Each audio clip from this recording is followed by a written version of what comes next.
aware. Sama mini free one ne one better woman. Expect massive protest from us. We will agitate. This is unconstitutional. Is within the NPP, within ourselves. They didn't vote for us because our presidential candidate was Muslim. Because the people he's talking of is referring to Kennedy Agyapong and his group.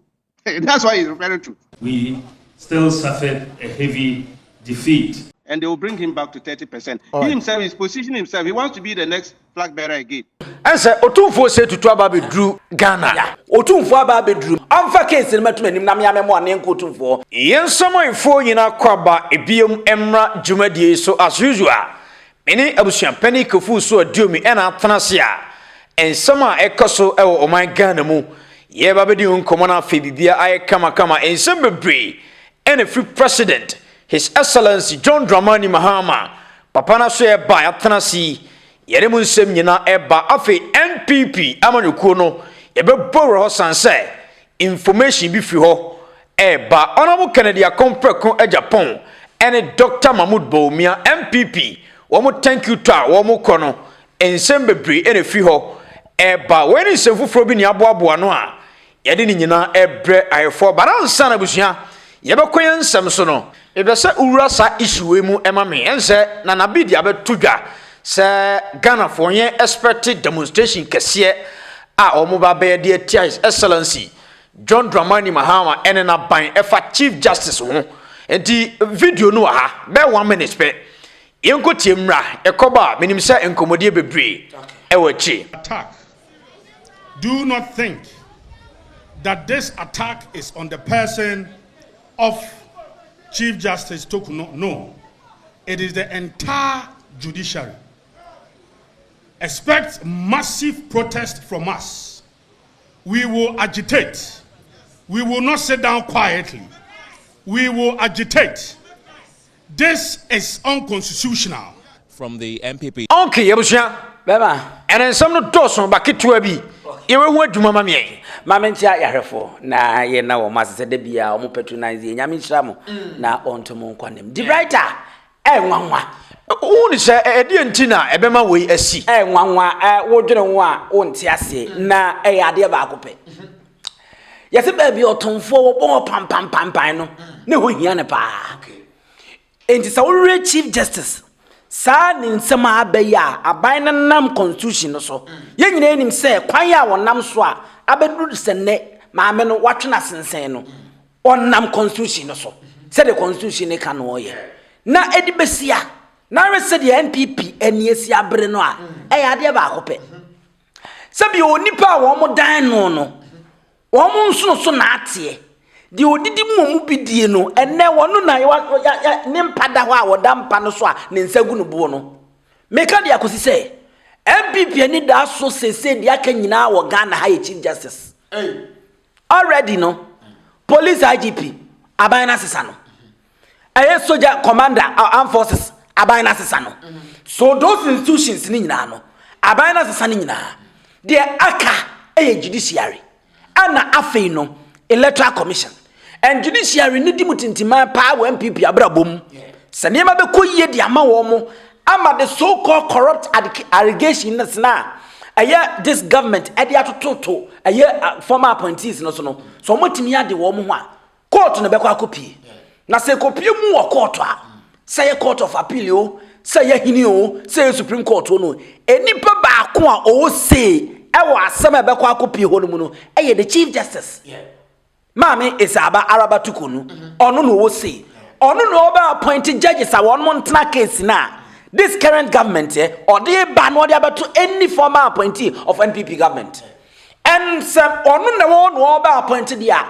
And ye near wa so because ye nyina ye nim. Say nana do dan Kwaku Ado ne maami akwanya so me Chief Justice. Enti ye nim se wo ko de mayen. And maami na prove beyond doubt. Kona kure abrachidio sorry. Wamu court. Na o catch maami say Justice Geu a onu gina as parliamentary candidate a woti case ni so no. Nam so ye MPP ni no obi anim so ye MPP ni nti no. Ye free bi conflict of interest. Ontumi enne ne ho na onye adwuma ni yenti nkebe ya Chief Justice ensesa no kohwe ni dimina. Ene the answer o de ma chidio sorry. enti so wore sa nneema we ya maame na ye no ene nsenda ho opuni case no judge otoso yesesa no ye transfer no ne de na kone ade a no tum say maame no wo soft heart ade man NPP amanyuko no eno na bi no mahu NPP ya we sese maame ni free ho nne wo be kire wo mo eje ne yem fight kwan be so no mo be kire akwa mo be kire wo mo ne say wo mo nsam a be ko Supreme Court na fe wo mo ne anida so biem de ekoba ne say ye de mra na nkasa na ebe ye adwuma anye afi de hu no are ntu chese first na yem fam mra ne nya adwuma na say me di brighter we na ko kan na bi no mo nte ase ye nyina ye nim say currently aye wa hayi o mine Supreme Court no ene ye judiciary na nkasa na space no ye useless ena ko kan na bi no nte ase because I ko do point bia asem ni ko do Supreme Court na me no mienu ni atena se yes asem we die ebe unanimous ampa pan no mo de abeto sa na ko ye enu nti na 52% info analytic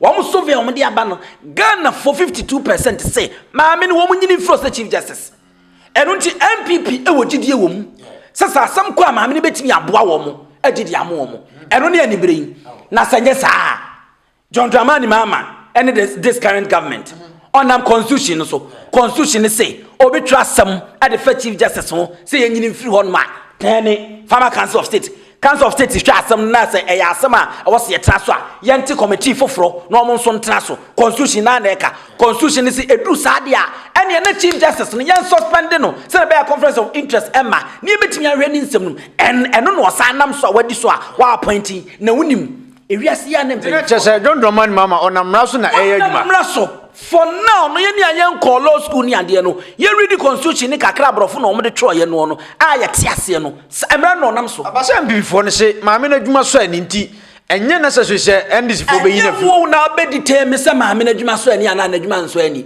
Ghanaians and Ghanaians ni bi natural e de akwa no me no kasa no the petition foforo sa akọ a whole judge atro esa de akọ Adiako fuade ne wo hono so who is Nanabi oya Ghana ni obetimi a kire but entimi in court that sense so president ka say so mo ba ban mu a the lives of Nanabi no no unso bo Nanabi di enu nti Nanabi sura na ni bebre na officer man panyina bondi say the lines of Nanabi no mo bebu akonta eri a kire o man no nenne Supreme Court judge o one man mimi wogidie o say e bi asampa man panyini person prosecute me ne kwa obetimi abakem kaka because oya me maame nenne yesi eyi me maame na firiwa e de na wosame ye e wosame manibre empanyini say oriofo nsa na wahwe wo de wonse na ano no eye ya wodom level ano ye editor general ene ede ne kodina esaba arabatu konu anim ama wo ka kire ne se wontumi enya editor general atwe ni firi honom wonse ne ya wodom level na esaba betena se na wahwe am ye se maami wonye chief justice anase mo wonye chief justice so hu oriofo nsa na wahwe wo de because etumi ntimi dane ene no NPP ni twa sanse na obone ne de to ho I'm not in support say e was a independent body to say judiciary no yes say no ne saade no but e ba ne say mo ba e mo de mra ne hye mo nsem e electoral commission mo kota akire e tro ne ma ban ye kan mo amfi na mo yi electoral commission di firi ho no enti ense na wona mu twa de to ho no enya de e beboa ene won so wani abere demonstration agitation we will stand we will no and banana say let's focus what the law is saying na say se mampanyin ne bu enti lawyer we ka sem o say se mampanyin same jamfi o say se mampanyin nyamra no no di so a ke betimi impeach no cause chief justice nya bayira abre wadro no waso de akake se wukotun se ko de na no atu nadada enti no nam process no enti na na bi no ne ma o mo ye nyina eye yawudie se no o mo maame a o mo num nufu ano no nyame anya adwuma ye betwa nufu na firi o de no mbenom okay ansa na ebewuram no ense Otumfour say tutu aba bedru Ghana but then NPP communicator bi ka say Otumfour bedru ya okokohia no airport na wa report Ashanti regional minister e de amane san say oye Ashanti first but Otumfour bedru yi me nhye dan hu sa de no okay eye me de eye mo hina kwa aba piao me aba ensam no ye de bae nti Otumfour bedru dia e wo say update eye no kre me ni je say o de aba betu wo hina ba bedru anika ye mo hina kwa aba was some wine and the benya so poku tentilo free jachin and ban tina me say me ba no Otumfour na se kira no wa ba bedru me enra me de koto me Facebook wall e was ya panyin no usu adu me wall se poyando mo ha no ho me ana me ba no Otumfour aba bedru me ba na bedru amfa case ni matum anim na me amemo ne nko Otumfour ne nko report Frank Amoako hene e man se papa okoye no ayi Frank Amoako hene aye festival akolek bosomtwe ama samai Alec bosomtwe de sha wo hene ne nsa no wo mu nyina di ani mu aboa ya amamre ne amane ama waboa ma Lake bosomtwe wo mu di dwa wo wo mu di ne ma firi kuma se koton ye wo mu te won mu hotel ni ade a profoko ye sika ba ho no enye ne ni kwaso ye ne sa wa mu amane papa wa beyi ginam te kwa ye be fa so ye beyi na firi ho se Ashanti region minister simple etimaka chepo yando se mesre no so wonte ya we obi mfantage no na o mesimi na so me ya mekon makwa akoboa na afeyi amwako hinde firi no wadwene ye adwuma se communications director opposition party kakraka nte se ye rese betimi akeka ne ma bo ni na NPP na se timi agya na mo be kase bia na mo hweti amanyuko no mo sa tete ne mem mo tete ne ma se na look at all this akwada kura ya wo ne nebetimi akajo se emre bie no wacheche Frank Amoako hene se as regional minister oye bumtujuma na o se ne ndichiche ye bi ba no mo hene bi amane wo Asante Mantema but morally said ye na no meka ye no wo yo de hie ofiri mampon kontonchi Otumfour na no ti ubeka kura bra o covetin no wo sha Asante entoma o kire mu se ne esitie ene wo ko huni nananom etimi ka cho se asafo hene na ye representative of Otumfour wono be jana nim Kenya asehene num nyina won mo ko esabi wo mo nananom anim ni wo de no mo nim nyanza ho enti poyando ye bese no oba won fa ne me beboa ma party no ejan na asomra nya de ye bese ahwetim ese moa quick one answer na ye be koso no enen sam no doso but me be se odi ni nyina ho komo ma me so what se brand ne champon akọ kase otwe Otumfour se tutu oba obese one nana di nkomo na kumase adum pizza to a ehye no omo fa ma no opeso osi ensem bebre ni frechi ba amanfo kra ka se NPP for na no ase promises no omunya nyaye iye ni hu nkomo kakra wo munyina she campaign ase Brian Champo campaign no munyina ho moye oh I'm telling you oye campaign say oye campaign now the officer on the president ni bia won be on I'm telling you for a fact Sir, and Kennedy Agyapong never lead the NPP as flag bearer. Probability so be name Brian Champion so no man of ne running meeting higher. Shana de Ekoso. And Shamubi NPP be Kobia no one come Brian Champion. Minority so one more cover shop Brian Champion Hotel. Now no another drunk go for the money East one more. So what's up? Oh, yeah, campaign says. Oh, Tony ho. No the actual delegate no. Some men so me wo. Me wo sika. Me watema de mama nyuko no mama ni animu enanya bone enu ntina wako promise kuma se for se opeso osigwa no ya oba ye tete sika 3 billion thumbs up or the boy mama no ye nuanom ye manom a wo sabi wo mko ahokyem eye pa ene wo sa hyebo se obego akohu ne oti okuru yo krawe ne brawe ngoma so pem so Otumfour se tutu me bai no de ato nanim se na wadaroma ana ahye na fama me na me sisters also wo si de ache free the brighter man you need to say kwaku bonsam. I'm not talking about kwaku bonsam or ye comfort. Name mo bonsam ankasa ye ni mo no. Won fana de enche. Brian Champion nya dia wo ye sa de we se sabe wanya sika na abuso. Enu oni busuani bi ode be man no ode adidwa. Enu asore no atam 10 billion. So ode ba. Enu osa ko sabe santehene na obos regional minister nso din. No matrase no abesi stores no ode ache. No. Odabi o se NDC aman o muntimi nsi o. Forget. Nti opeso obesi magadi for. NDC aban ntimi nsi no wo mo hye ne sei. Ehodwa ya ahye eso che Dubai ana. Dabi. Nso NDC aban ntimi nsi no afini. Ehodwa na ahye no eso che Kotokraba market. Ana me kra na me kasa NPP e ba aban mu 8 years. 8 years. Kejetia phase 2 yi. O muntimi nsi wie. Na ne ade na Brian Champion amoa. Enti na me bisa wi. Se ho na ahye no eso che Kotokraba market. Eso che Dubai, kejetia Dubai. Enso nche no Tisa nessa abanu ya really no one fama se obesia.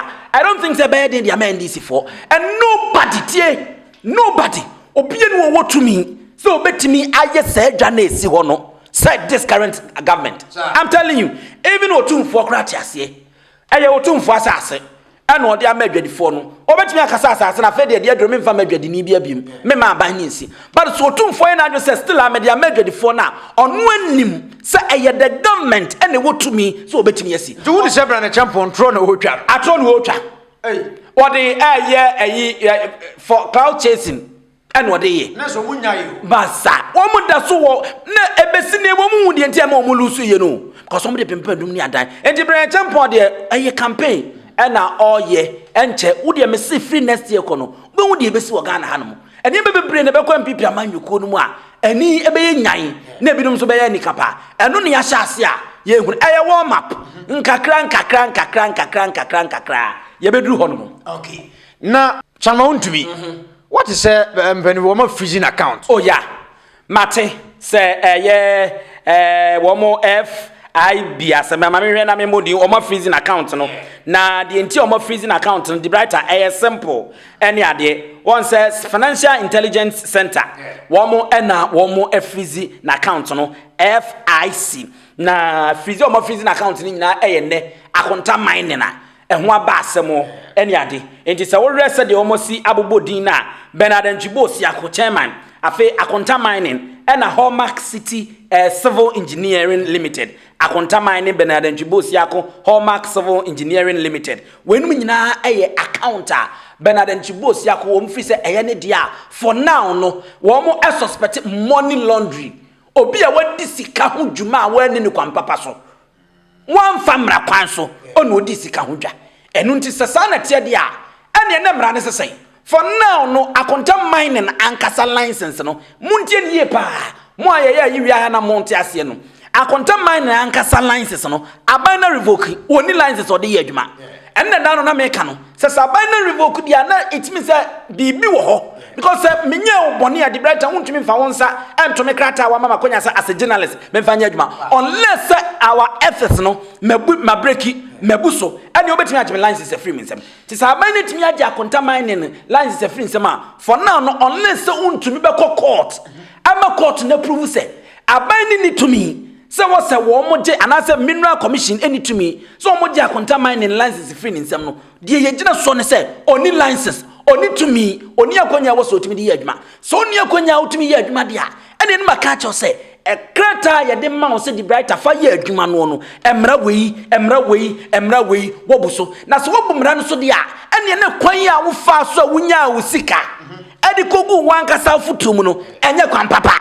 And Tianosona was said and Satoso. And I am and woman. So say, Mate, say papa Bernard and Chibosiako, why not just saw Beko court? Me peso court, no. Na yehu because obi no obetimi dem nation nsem no na ne dia che because we are buying government in power it will be ha we dia che opposition onko court no na court no ma yehu odibem odifo ti for now de o ma freeze account a wo mo ye hwehwemu ti de baya na se kirete ya no enti eno nso ye mra kro na eno omo ye chief justice can be was it is law and it is law when it is law okay. You can't break it enti ene law na bi no no chief justice akwa abesine pono so e bia na akwa abesu ti chairman untumi pono so a yeguso aye ko no enti it is law when it is law Amsha pani kofu so adiomi ena oguso a otudwa na baransa na no I had this video emra Dr. Mahmoud Bawumia ensem bebre ena tudwa na ensem so sechi pa yente ni nsem right. The fact is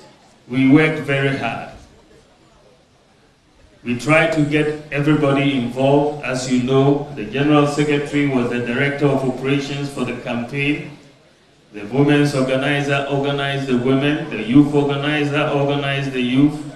The Nasara Coordinator handled the Zongo, and so on. So we tried to do as much as we could.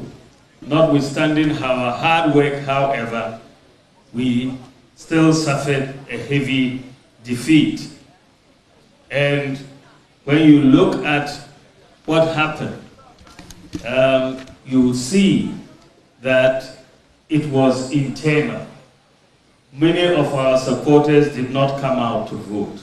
This is really fundamentally why we lost the election. If you look at 2020 vis-a-vis 2024, 2.1 million of our supporters didn't come out to vote. 2.1 million.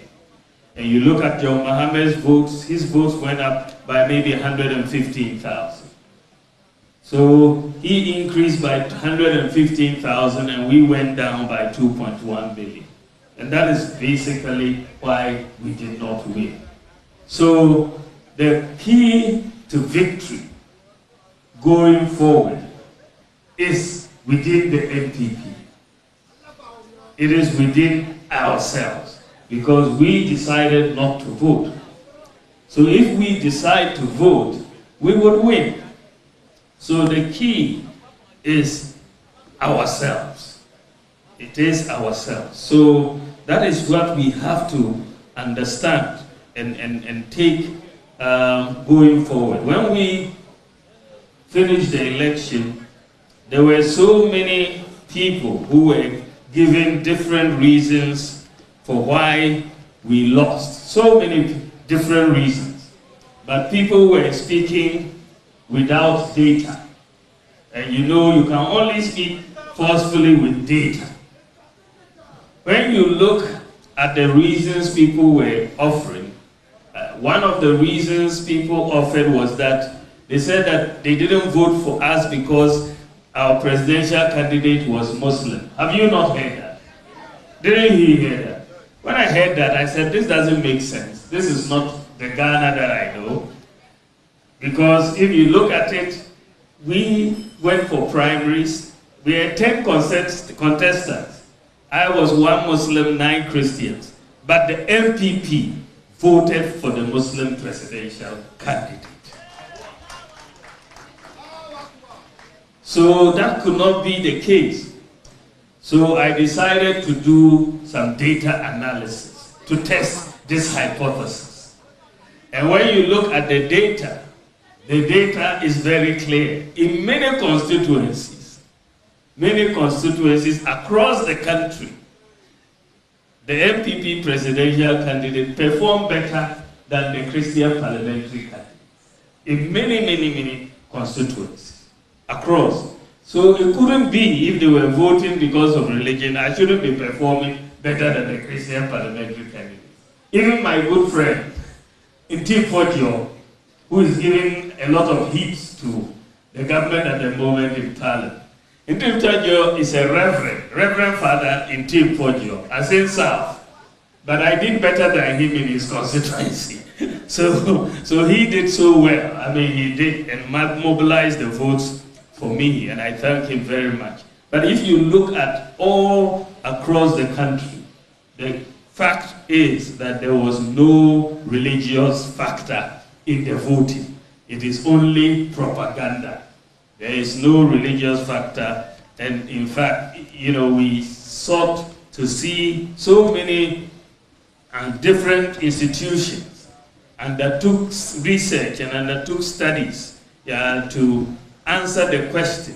I am very happy that Professor Michael Quay and his Elections Review Committee have submitted their report. We've waited for this report for a long time. And they delivered the report on time. And I must say that I am very happy with the Okwe report.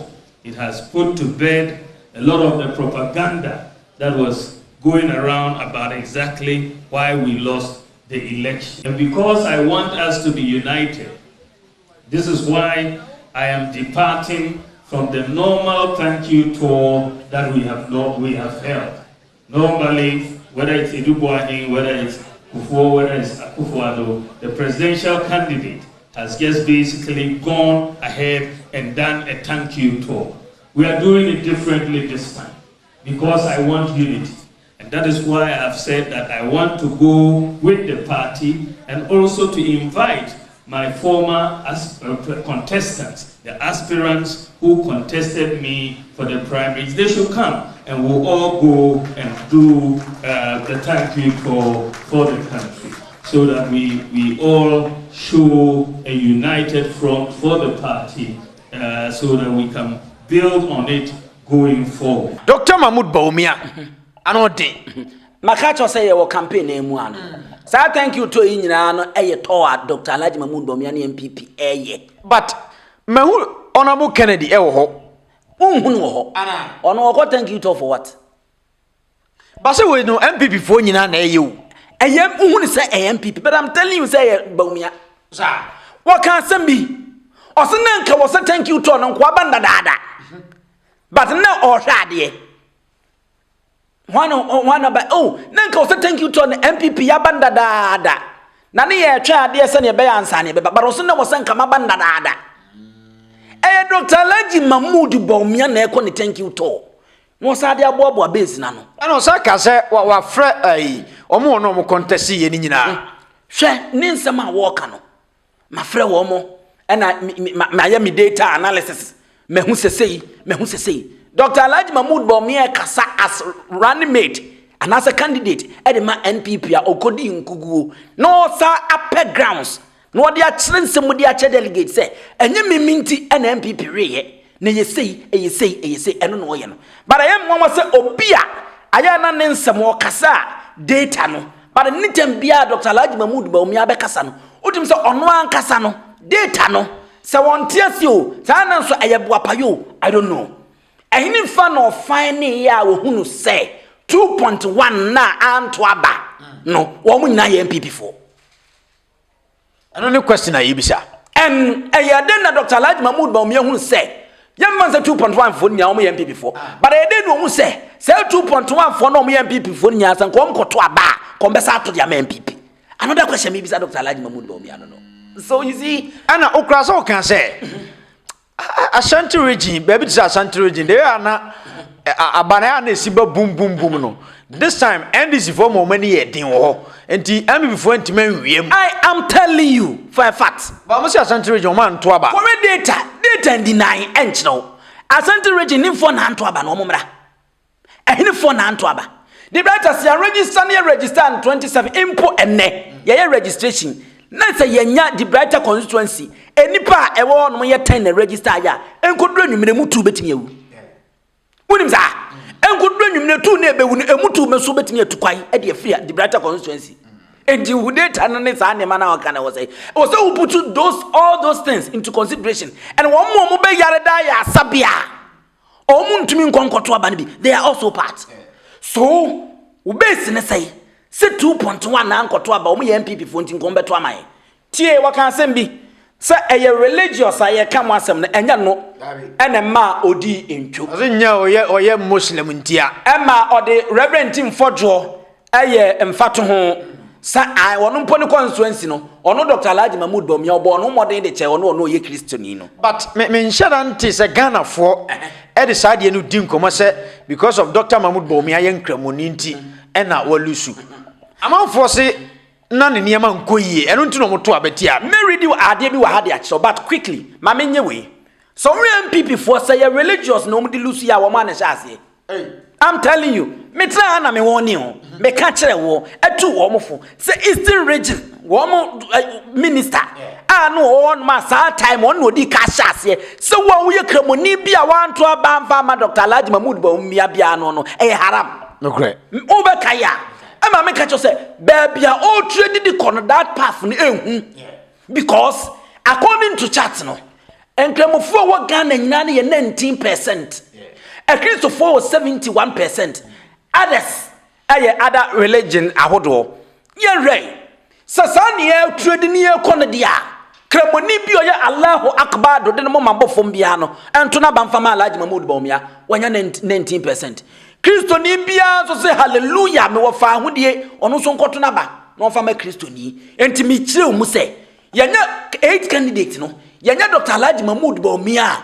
Ono de 13 ya. Candidate no yenya Dr. Laji Mahmoud Bawumia oye Christo ni anase Muslim ni 90% on town afei yenko ni enkase other 11 candidates na aka ni nyina no omo ye Christopher na yenche 73 no emfama wo mo na yen radio bia vote obenya empo ye chane sampo ne de moma still Dr. Laji Mahmoud Bawumia ntim me President because a Christopher de ne be sa ba animu campus yenye Christo ni a oye leading figure Assemblies of God in how vibrant that church is in Ghana. No almost so woman in kwakoto. No almost so the amu Christo ni. Ebasa wo ye kremoni a wo trade that path no. Wo na be lusu yi. And the student mo fasa campaign ma. Wo the religious based campaign ba. ebeko de tia omo eno na nei akwa abade abewo omo na tie info analysis wo de survey bi de aba na survey no omo de aba na ebeka na semu kena say indeed religious na say religion no e kan wo na yi president afi Mami kind is simple na me montofa na me famani enko. Was it a question no as did religions of the candidate impact the 2024 election result, and if yes, who might have suffered most, the Christian candidate or the Muslim candidate? As in Bisan Oba. Say yes suma wodro no enyansun so e wa ba ekoto ye 2024 mu na se nyansun so a ene na kremoni ne nya mfaso ana Christo ni ne nya mfaso. According to a post-election survey conducted in January 2025, nearly 63% of the voters said religion of the candidate was not important factor in their decision, whilst 19% said it was important and 80% said it had a natural impact on how they voted. When the data is disregarded, the poll shows that 18% Christian voters said it was important, whilst 26% of Muslims said it was important. Valid vote cast in 2024 election was nearly 11 million, and with 71%, maybe being Christian, that suggests that about 16% of the 18.4 million Christian voters said religion was important. So we could read we our dear bana ewa ebremie makwa me ready ba kakra makano echirema 24% of Muslims echirema wonu begina so na omo de atoaba 18% 19% chema omo begina so na omo de atoaba enti at the end na owie survey na oyewie no na Christian candidate no onu mom ena owiniye ema Muslim candidate no olusuye. So Dr. Alhaji Mahmood Bawumia can never tell me say ne religion no because of omwa trade baro chese em before na status ade no comment omo koma e no enu nti ne mane ba sa yes baba se koma ko kika sansem na no who say nkem fa hema jatana da enkonyane no because so wonye wadwe so obenyane no a ebia ne kom de no oberewo enu no omkonyane jatana wada no ene jatana de sisa na mode badia ene yenkoi. And already I am telling you, even Muslims no kra na wo mo koto aba no enye se obi oye Muslim ke ko de no ma bofom ye Allahu Akbar no no mo pe ato aba ma no omo pe true Muslim. Who is a true Muslim? True Muslim is someone who do not lie. Ore Allah ni mu otwantro omo mpesa obi Muslim ni mapa bia beka se obi otwantro bia nye Muslim ni papa omo pe Muslim ni are sticking to religion. And then because of your parochial interest, open so your mampanyinti, and no nam science so, and no nam asofo. Easter who said Dr. Alhaji Mahmood Bawumia sorry. But a yabatun man ko be visited so many churches. But then Dr. Mahmood Bawumia anka no kreno. Aman for say wan no kreno say a mess up or messy or mine up and untina ma or mulusu. Brighter. I don't know where you're from. The brighter. How on earth and who expected Dr. Alhaji Mahmood Bawumia so major stages so no one can ask them. Or you Otumfour, or you warrior, or you leader, and will be a Okokubia no kofon kunim dear, and one pursue beka de ma or deeds or dinja, on pursue be ye and ma or din children importe, no the actual, and until no more Professor Queen Committee. I call yes, a Soviet. Say, Ghana for say, Toyo Mukui, or Mumpacho, and two Quanya no as oh, you mistakes, and Yama way, 11 near Makufado, and Yaman Koyi. Bawumia will never say that. Say 11 kahon. Bawumia will never say that. Nina no Professor Quay, Mike Quay, one committee on Matana saying Soviet or Maya Yom de Bay, the entire NPP didn't to Nina, but public say they will never mention it. They will never mention it. And especially Dr. Alhaji Mahmood Bawumia person was said, dear man, you couldn't him. No, somebody just says 11 no support to ye. I want to buy betting tax or support ye. I want to buy emission tax car to me see. I was supporting ya, I want to buy no. And no can home and a my didn't you. And then no one can say a leader who near because now we are vice president or mine into economic management team no Professor Jemba for Alan Kojo Chematin what a solid team no one and I chairman tis a sign that said the now wapa unye candidate was the oko and tia beto about the tiao and he will never mention it and until washa say explaining near many kwaso or the ba no they are convinced delegate and say enya me na ma me lose ye okay but ye the enim the moment yenyina sansemi so na yentie nsemi mra Dr. Rashid Tanko computer or a deputy director of elections and IT NDC Amanyukuno or in Zambia to ya also Dr. Mahmoud Bawumia twatro ama honorable Kennedy Agyapong ni dia piem eri ntine ma papa ne di piem yenche ne nsem ne meba ebeto aso. I'm just asking you, which of them? Let's point. I have said all the hardcore people queue to vote because the people he's talking of is referring to Kennedy Agyapong and his group. That's why he's referring to. You see, but Kennedy was on the queue voting with his executive. All those who contested him, none of them refused not to vote. All of them came. They queued and voted. We have pictures of them. They were even at the collation centers. What is he talking about? You see, what I do know is that NPP is now a terrible disaster. They are in a complete disarray. And it will take them years to come to terms that they lost miserable. Even their current statue in parliament, you know, they managed to steal some 7 seats and brought themselves to about 88. They are supposed to be 81 seats. And we are still chasing them for those seats. So you see, this party is complete disarray. And so I don't know what he's going to thank. Okay, let him go and thank his 38% people. They are the people he wants to go and thank. And they will bring him back to 30%. He himself is positioning himself. He wants to be the next flag bearer again. But you saw what Owusu Bempah said. Now they've suspended him. They've said he should go and face this round committee. There are another disarray, suspending people who talk against Dr. Bawumia. That's their cup of tea. I don't want to go into their matter. What I do know is that we have another beautiful plan waiting for them come 2028. And I'm praying that God should allow our life to reach 2028. Richard Hiyawa, meet me 2028, God willing, and we'll give you 30%. All right. And Samuel Papa di tujwe na chese Dr. Mahmoud Bawumia honorable Kennedy Agyapong ena obona kutia na sawore de Rashid Tanko nsema wo kenya on say ekwa na sa besi me de na me kan no so sawore NPP amanyuko na nsema wo mo kana ede na kire se we mu ya NPP fonti no mankoto aba en Rashid pa kire se asem na wo kana ese wo ka de atwi NP aye Kennedy Agyapong camp se NPP fonkoto aba de a ene na wo mo ana ese wo mo mpeme Dr. ono no chese Dr. Mahmoud Bawumia honorable Kennedy ene wo kan ho asem na mekan se wo kan wo de atwi Kennedy Agyapong ne camp se oye ono ne nkrofo na ankoto aba na se ye ono ne nkrofo a ene wo kan se ye nyina ye hui Kennedy Agyapong na mo koto aba omo mo di na chief figures ni bia wo mo nkoyo mo koto aba enti ehinefo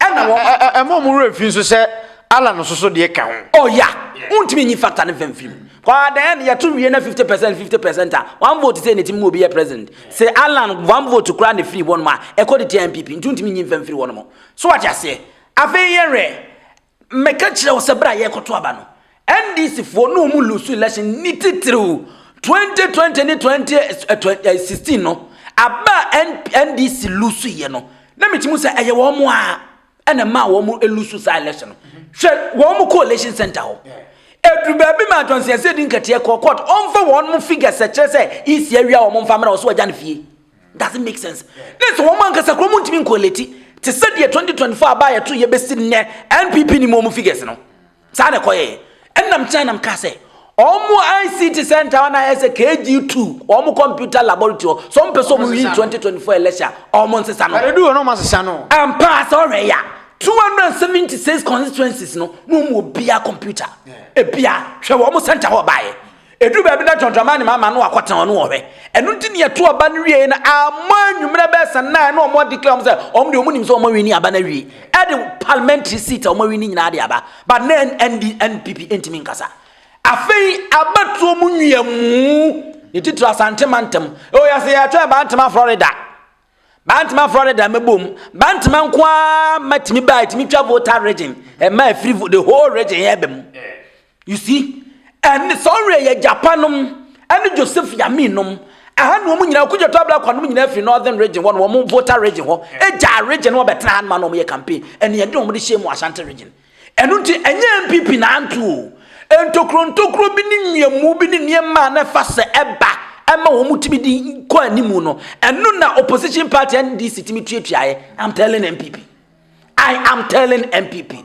it is high time e was wo mu jai sa ese on say nei the last time I kan omo kase bia on person do Otumfour din betum omo kase bibia person do Otumfour betum na nya asem na aba a whole regional minister organizing program and the whole communication director say wa mo santena mani nti papa ba o report on the amano you see a brace to say man you come man yes a national on say NPP national party why because what there are some religions and as a regions are omuni parliamentary candidate wo no nti wo national party the only national party what Ghana NDC oh na so one na 16 regions in na all seat 16 regions in na una say mfa sa oh afa ho a national party be national party will be a representative regions in na representative and NPP ntimi classify as a national party woman must send the brain free woman some I'm telling you wa won perfect no ube ba be di matemo ha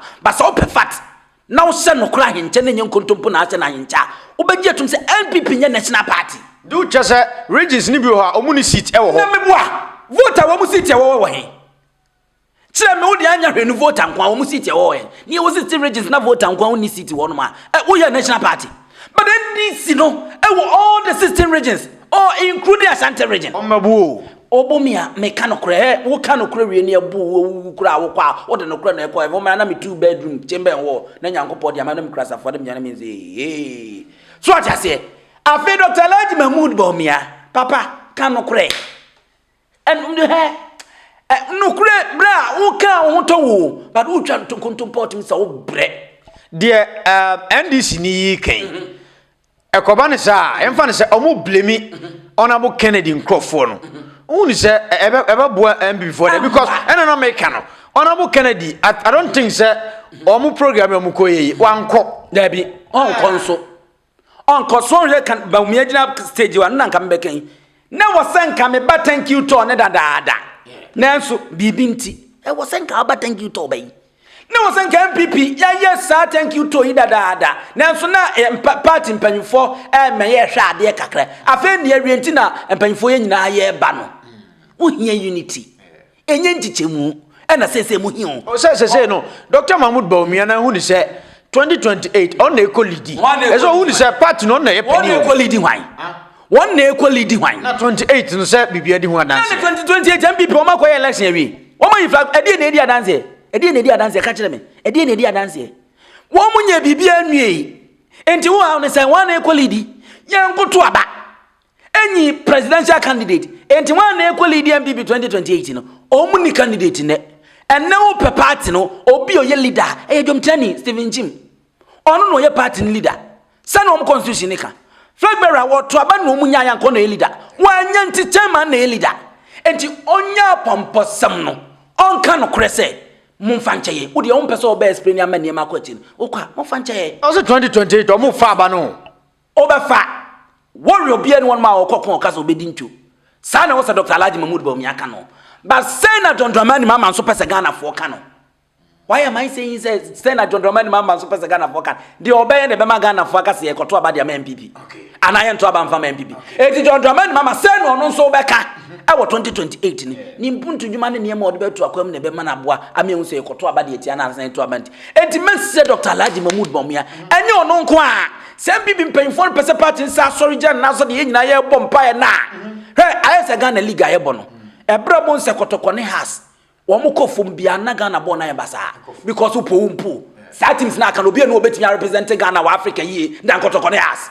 because no more supporters no more Moses na omne elali no betimi ate agina but ba bia ni go stars obaji league okwai sana politics na ye na hanete MPP ni NDC na aye Ghana ani siema ba ko seya ba ko be wia ya che wo mo ya kronfo dada ntuma ba ko seya na o ba ko chance so o me wia too much wo se de bia ba ko te ba ko to no bontuja enti so mpesa manyuko nsa sorry se de nyina ayere se be sorry na mesre nipa bi wa medical ka se o mo ko stage mo nkasa Dr. Mahmood Bawumia ka ya ka ho so be kesa nso o mo ko chi na nsa no abekasa oh I'm telling you and a whole flag bearer vice president flag bearer MPP ni flag bearer right now I'm telling you NPP any flag bearer right now enti wo measure wo nsam no mon kaka ne mamum yi no muntimi nsan sori na wo mo na so no mon ka no kure we levy obeten tax ye emission tax ye economic hardship de okofa de made free UK aba visa Ghana asetena emre eche UK ni nyina ye nsem amunim se koditi aye wo ba wo nka pacha wo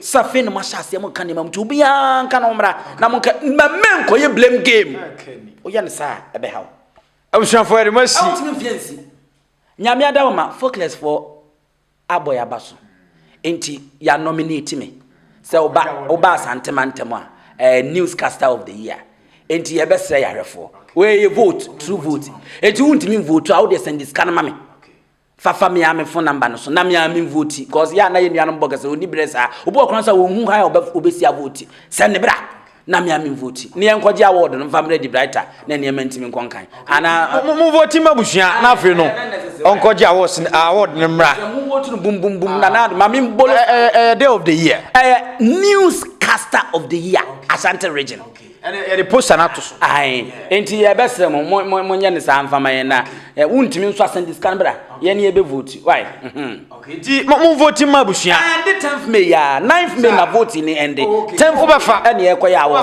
Ghana de obi ani ho wo se mefa because ye de no kura ye adwuma de wo se mefa na mom de se wo support ya ntimi am vote aye ntimi wini ntimi sramo to ntimi nto asend this can bra na me vote simple yenko abusuafo ye ko e besa ba biem yakra mu nyina